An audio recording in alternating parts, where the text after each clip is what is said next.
আমি প্রচলিত কোনো রাজনৈতিক দল করি না। জনগণের কাছে সরকারের কি পাওনা, সরকারের কাছে জনগণের কি পাওনা, এটা আলোচনা করার দরকার যারা রাজনীতি করে তারা, আমার দরকার না। আমি শুধু আপনাদেরকে বুঝাইবার জন্য মশালাটা বলতে পারি। আপনারা যে দেশে বাস করেন, এই দেশে এমন কোনো সরকার কোনোদিন গদিতে বইছেনি যে এই সরকার গদিতে বইয়া মানুষে উপাস থাকতে দিছে না, কিছু সব মানুষে খাওয়াইয়া রাখছে। তাহলে এরা ইনসাফগার সরকার না জালিম সরকার? অনবুচ্চনি ইনসাফ কারে কয় আর জুলুম কারে কয়? সমস্ত জনগণকে খাওয়ার ব্যবস্থা দিলে তুমি জনগণের সাথে ইনসাফ করছো, খাওয়ার ব্যবস্থা না দিলে তুমি জনগণের সাথে জুলুম করছো। এই খাদ্য ব্যবস্থা সম্পর্কে একটা ঘটনা আপনাদের শোনেন। রাসূল করিম সাল্লাল্লাহু আলাইহি ওয়াসাল্লামের দ্বিতীয় খলিফার নাম বলতে পারেন কেউ? হযরত উমর ফারুক রাদিয়াল্লাহু। হযরত উমর ফারুক রাদিয়াল্লাহু আনহু প্রধান শাসনকর্তা মনোনীত হওয়ার সাথে সাথে ঘর থেকে বের হয়ে গেলেন জনগণের ঠিকমতো খাদ্য হইল কিনা তদন্ত করতে। তাহলে সরকারের কাছে জনগণের এক নম্বর ভাবনাটা কি? খাদ্য ব্যবস্থা। উমর বের হয়ে গেলেন আমার জনগণের ঠিকমতো খাদ্য পাইল কিনা দেখি। গিয়া পাইলেন এক বাড়িতে একটা বিধবা মহিলা, তার স্বামী মারা গেছে, উপার্জন করার মতো কেউ নাই, এতিম বাচ্চারা খাওয়ার জন্য বসে বসে কান্নাকাটি করতেছে। উমর বিধবা মহিলারে জিজ্ঞেস করলেন, কে তুমি, কি করতেছ, এই বাচ্চারা কান্দে কেন? মহিলায় কয়, পরে তোমার প্রশ্নের জব পরে দিব, আগে আমার কথা শুনো। উমর বললেন, ঠিক আছে তোমার কথাই আগে কর। মহিলায় কয়, আমি শুনছি উমর বলে প্রধান শাসনকর্তা হয়েছে এই দেশে। বেটি উমরে চিনিয়া কইছে? উমরে চিনে না, কয় আমি শুনছি উমর বলে এই দেশের প্রধান শাসনকর্তা হয়েছে।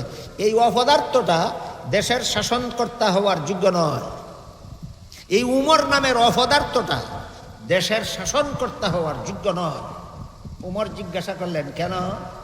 আমি বিধবা, আমার স্বামী মারা গেছে, রুজি রোজগার করার মতো কেউ নাই, আমার এতিম বাচ্চারা খাওয়ার জন্য কাঁদতেছে, হে গদির বুইয়া আমার বাচ্চারা খাওয়ার ব্যবস্থা করলো না, এ গদির যোগ্য নয়। কারা কয়? একটা বিধবা মহিলায় কয়। কারে কয়? যে বেটায় অর্ধেকটা পৃথিবী শাসন করে এমন বেটারে কয়। বিধবার মুখে এই কথা শুনিয়া খলিফা ওমর সরকারি খাদ্য গুদামে ঢুকলেন গুলাম সাথে লইয়া। গুলাম রে কইলেন, আটার বস্তা আমার গাড়ো উড়াইয়া দে। খলিফা ওমর যে দেশের শাসনকর্তা ছিলেন, শাসনকর্তা আপনার বাংলা ভাষায় কয়, কোরআন হাদিসের ভাষায় কয় খলিফা। কোরআন হাদিসের ভাষায় খলিফা।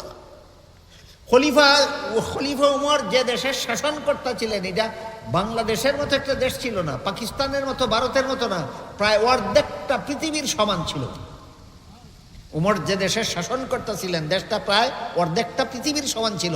এত বড় বিশাল সাম্রাজ্যের শাসনকর্তা গুলাম সাথে নিয়ে সরকারি গোদামে ঢুকিয়া কয়, আটার বস্তা আমার গাড়ো উড়াইয়া দেয়।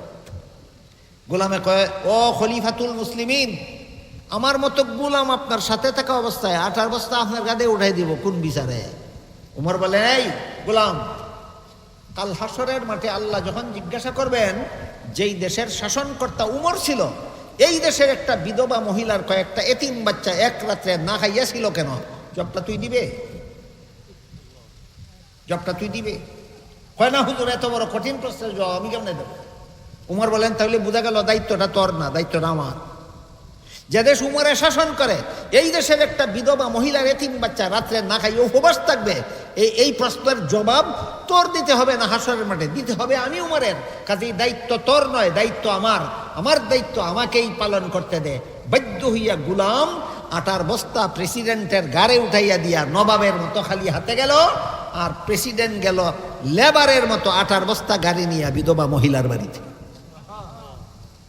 প্রেসিডেন্ট গেছে বিধবা মহিলার বাড়িতে আটার বস্তা গাড়ো লইয়া, কার পাওনা দিবার লাগি? এটা কত নম্বর কাহিনী? বাকিটা কইতাম না, বাকি 5 পাওনার কথা কইতাম, কাহিনী বাকিটা কইতাম নি। আটার বস্তা তুলাইলেন, রুটি বানাইলেন, মহিলার দ্বারা শেখাইলেন, এতিমদের খাওয়াইলেন, তাদের মুখে হাসি ফুটাইলেন। ফিরার পথে কইয়া গেলেন, আগামীকাল সকালে উমরের অফিসও যাইও, উমরে কেন গদি ভাইয়া কেন তোমার এতিম বাচ্চার খাওয়ার ব্যবস্থা করলো না, এটার বিচার হবে। উমরে গদি ভাইয়া তোমার উপবাসী এতিম বাচ্চার খাওয়ার ব্যবস্থা কেন করলো না, উমরের সেই বিচার হবে আগামীকাল অফিসে। পরের দিন বেটি মহিলা এই অফিসে গিয়া দেখে গত রাত্রে যেই মুসাফির বেটার কাছে উমরের বদনাম করছি লীলা ওই খলিফা। মনে মনে বেটি ভাবে দেওয়া হন তো আমার উপায় নাই, তুই বেটারই বদনাম করছিলাম গত রাত, এক বেটা এই বেটারে মুসাফির মনে করিয়া। আমি বলছিলাম তোমার মতো মুসাফির এই দেশের প্রেসিডেন্ট হওয়া দরকার ছিল। খলিফা ওমর বিধবাকে দেখেই খাদ্যমন্ত্রীরা অর্ডার দিলেন, যতদিন পর্যন্ত তার এতিম বাচ্চা উপার্জন করতে সক্ষম না হবে ততদিন পর্যন্ত এদেরকে বিনা শ্রমে ভাতা দিয়া সরকারে লালন পালন করতে হবে, যে সরকারের কাছে জনগণের 1 নম্বরের পাওনা। আমরা দেশে যারা রাজনীতি করে এটা কইতে পারে না, কি গুড়ার ডিমের রাজনীতি করে, কি তার লাগে রাজনীতি করো তোমরা? সরকারের কাছে জনগণের কি কি পাওনা এটি যদি জনগণে বুঝাই কইতে পারো না, গুড়ার ডিমের রাজনীতি করো। সরকারের কাছে জনগণের 6টা পাওনা আছে, সবগুলি পাওনা দিলে ইনসাফ হবে জনগণের সাথে সরকারের, না দিলেই জুলুম হবে, জুলুম। যত জনগণের যতজনকেই খাদ্য ব্যবস্থা সরকারে দিল না, ধরেন 5 লাখ মানুষের খাওয়ানোর ব্যবস্থা সরকারে করে দিল না, না গৃহস্থী কইরা খাওয়ার ব্যবস্থা দিল, না চাকরি কইরা খাওয়ার ব্যবস্থা দিল, না ব্যবসা কইরা খাওয়ার ব্যবস্থা দিল, না বেকার ভাতা দিল, এমন জনগণ আসেনি বাংলাদেশে। আমি আপাতত ধরে নিলাম এই ধরনের উপবাসী জনগণের সংখ্যা 5 লক্ষ, আপাতত ধরে নিলাম, একটা কথা বুঝার লাগে। এই 5 লক্ষ জনগণ কাল হাসরের মাঠে যেই সরকারেই বাংলাদেশের গদিতে বসবে, সরকারের বিরুদ্ধে আল্লাহর কাছে ফরিয়াদ করবে, আল্লাহ এই জালিম গতিতে বসিল, আমাদের পাওনা দিছে না বিচার চাই। আল্লাহ সরকারকে কইবেন, এরা দুনিয়াতে তারার পাওনা দিছস না, খাইয়া বাঁচবার ব্যবস্থা দিছস না, তোর নামাজ রোজা ইবাদত বন্দেগীর সওয়াব দে। খুঁজা যদি দেখা যায় নামাজ রোজাও ঠিক মতে সরকারে করছে না, ইরম সরকার নাই, কইব আল্লাহ আমার তো নামাজ রোজাও নাই, আমি কেমনে দিব? আল্লাহ বলবেন, এই 5 লক্ষ জনগণে যত গুনাহ করছিল সবগুলি গুনাহ তুই নে, লইয়া এই 5 লক্ষ জনগণের সমান শাস্তি, তুই প্রেসিডেন্ট, তুই প্রধানমন্ত্রী একা গিয়া জাহান্নাম মুখ কর, আর 5 লক্ষ জনগণ খাদ্য দে পাইছ না, উপবাস তুইছ, এর বিনিময়ে আমি আল্লাহ তোমরা আজকে মাফ করে দিলাম। সরকারের কাছে জনগণের 6 পাওনার কত নম্বর আলোচনা হইল? 1 নম্বর খাদ্য ব্যবস্থা, 2 নম্বর হইল বস্ত্র ব্যবস্থা। 2 নম্বর কি? বস্ত্র মানে যখন জনগণের যে পরিমাণ পোশাকের প্রয়োজন সেই পরিমাণ পোশাক সংগ্রহ করার ব্যবস্থা করে দেওয়া সরকারের কাছে জনগণের 2 নম্বরের পাওনা। এই 2 নম্বর পাওনার ব্যাপারে উমরের কাহিনী আছে একটা। একবার উমর জনগণকে মাথা পিছু একটা করে সরকারি চাদর বিতরণ করলেন বিনামূল্যে, রিলিফের চাদর, আমরা দেশের ভাষায় কয় রিলিফ, বিনামূল্যে সরকারে দিকে চাদর একটা করে জনগণকে। খলিফা উমর শুক্রবারে জুম্মার নামাজের খুতবা দেওয়ার জন্য মিম্বরে দাঁড়াইলেন, দেখা যায় খলিফা উমরের শরীর রিলিফের চাদর 2টা, জনগণকে দিচ্ছেন কটা, আর নিজের গায়ে কটা? 2টা।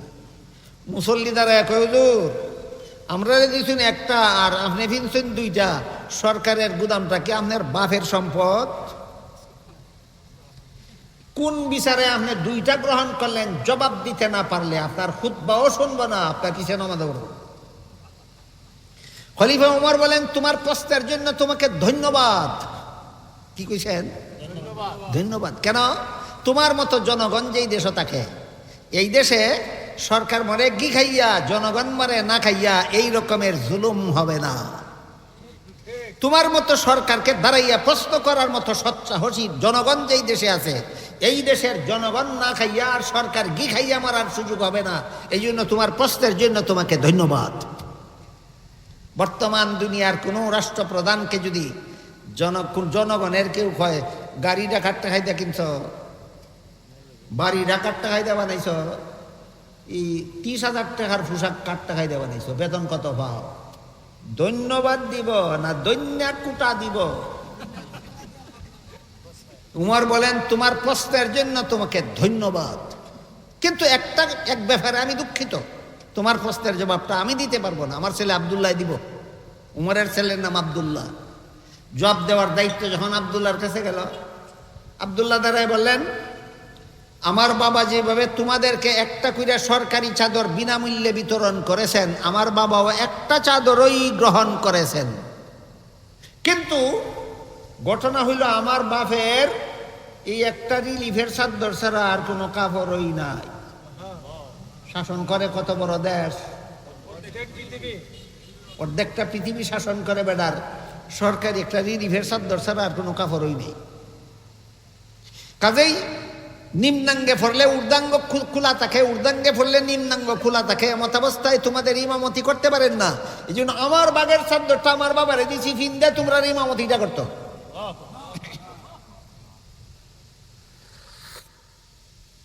সরকারের কাছে কত নম্বর পাও না? 3 নম্বর হইল শিক্ষা ব্যবস্থা। 3 নম্বর কি? শিক্ষা ব্যবস্থা।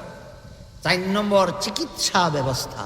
4 নম্বর চিকিৎসা ব্যবস্থা। বর্তমান দুনিয়াতে যত ইহুদি খ্রিস্টানের দেশ আছে, যত বেঈমান কাফিরের দেশ আছে, সব দেশে গিয়া দেখেন জনগণ অসুস্থ হইলে সরকারি খরচে চিকিৎসা করে।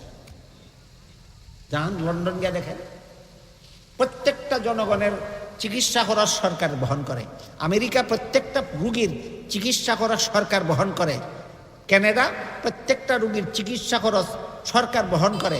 ফ্রান্স প্রত্যেকটা রুগীর চিকিৎসা খরচ সরকার বহন করে। আর এটা সরকারের কাছে জনগণের ভাবনা। আপনারা যে দেশে বাস করেন, এই দেশের সরকারে রুগীর আর ভাবনা দেয়? ফিটো তেল দিয়া দাঁড়াইও আসরের মাঠে, ফিটো তেল দিয়া দাঁড়াইও হাসরের মাঠ, গদির ভাগলেরা। হাফিজ জুদুর নির্বাচনে প্রেসিডেন্ট নির্বাচনে দাঁড়াইছিলেন, মনে আছে আপনাদের? 2-1 জনের মনে নাই? হাফিজ জুদুর রহমতুল্লাহ আমার হাদিসের ফার্স্ট কিতাবের উস্তাদ, প্রেসিডেন্ট নির্বাচনে দাঁড়াইছিলেন। সাংবাদিকরা প্রশ্ন করেছিল, হুজুর আপনি যে প্রেসিডেন্ট নির্বাচনে দাঁড়াইছেন, আপনি কি মনে করেন বেশিরভাগ জনগণে ভোট দিয়ে আপনারা ফাঁস করাইব?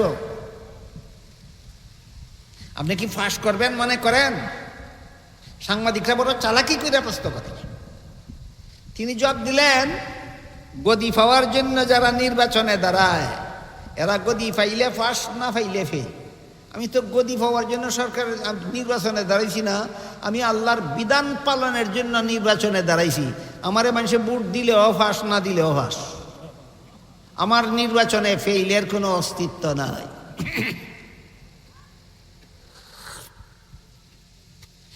তাইলে আমাদের রাজনীতি শিখতে হবে ইহুদি খ্রিস্টানদের কাছ থেকে, না কোরআন হাদিসে সবচেয়ে শান্তির দেশ শাসন ব্যবস্থার রাজনীতি আছে? হ্যাঁ, সরকারের কাছে জনগণের 1 নম্বর পাওনা হইল খাদ্য ব্যবস্থা, 2 নম্বর পাওনা হইল বস্ত্র ব্যবস্থা, 3 নম্বর পাওনা হইল চিকিৎসা ব্যবস্থা, 4 নম্বর পাওনা হইল বাসস্থান। চিহ্ন হারা যেন কোনো জনগণ বসবাস করতে না হয়। রাস্তার পাশে গাছের নিচে যেন কোনো জনগণকে রাত্রি যাপন করতে না হয়। প্রত্যেকটা জনগণকে বাড়িঘর নির্মাণের ব্যবস্থা করে দেওয়া সরকারের কাছে জনগণের কত নম্বর পাওনা? যারা দিতে পারে না এরা কি তার লাগি রাজনীতি করে? আপনারা কম লাগবে। জনগণের এইসব পাওনা যারা দিতে পারে না এরা রাজনীতি কার লাগি করে? জনগণের পাওনা দিবার লাগি রাজনীতি করে না, কি তার লাগি করে? আপনারা না কইলে একটু পরে আমি কইব।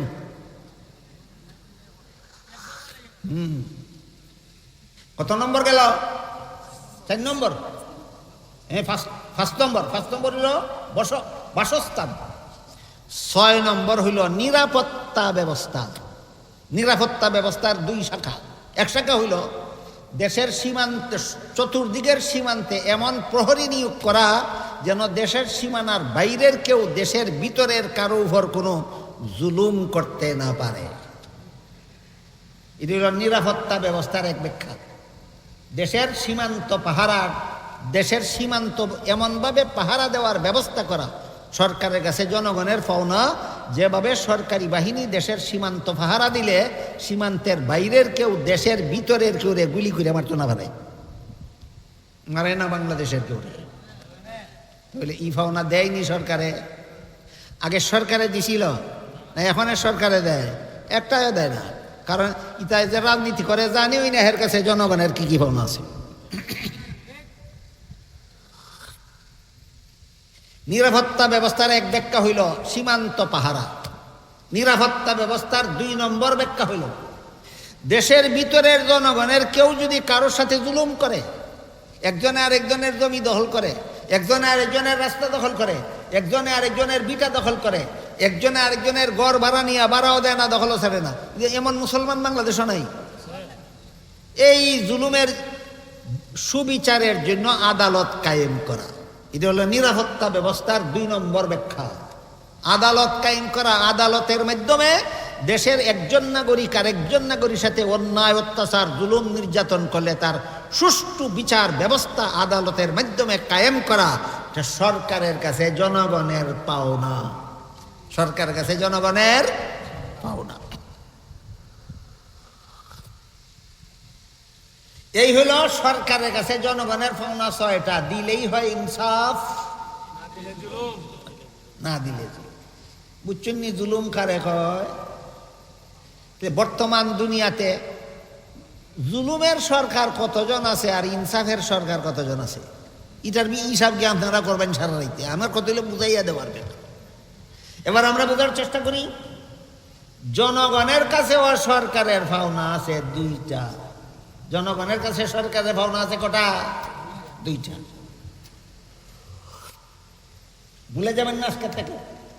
সরকারের কাছে জনগণের পাওনা 6টা, আর জনগণের কাছে সরকারের পাওনা 2টা। জনগণের কাছে সরকারের পাওনা 2টা। 1 নম্বর, সরকারের হুকুম মানতে হবে, বিনা শর্তে নয়, একটা শর্ত সাপেক্ষে। কি শর্ত? হাদিস শরীফে রাসূল করিম সাল্লাল্লাহু আলাইহি ওয়াসাল্লাম বলেন, লা তাআতা লি মাখলুকিন ফি মাসিয়াতিল খালিক। যার হুকুম মানলে আল্লাহর হুকুম লঙ্ঘন হয়, তার হুকুম মানা যাবে না। সুতরাং সরকার যতক্ষণ পর্যন্ত আল্লাহর হুকুমের বিরুদ্ধে কোনো হুকুম না দিবে, ততক্ষণ পর্যন্ত সরকারের হুকুম মানতে হবে।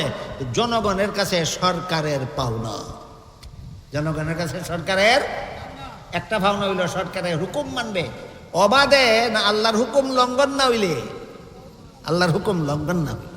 2 নম্বর পাওনা হইল সরকার দেশের উন্নয়নমূলক যত কাজ করবে, সরকার জনকল্যাণমূলক যত কাজ করবে, সকল কাজে সাধ্যমতো জনগণ সরকারকে সহযোগিতা করতে হবে।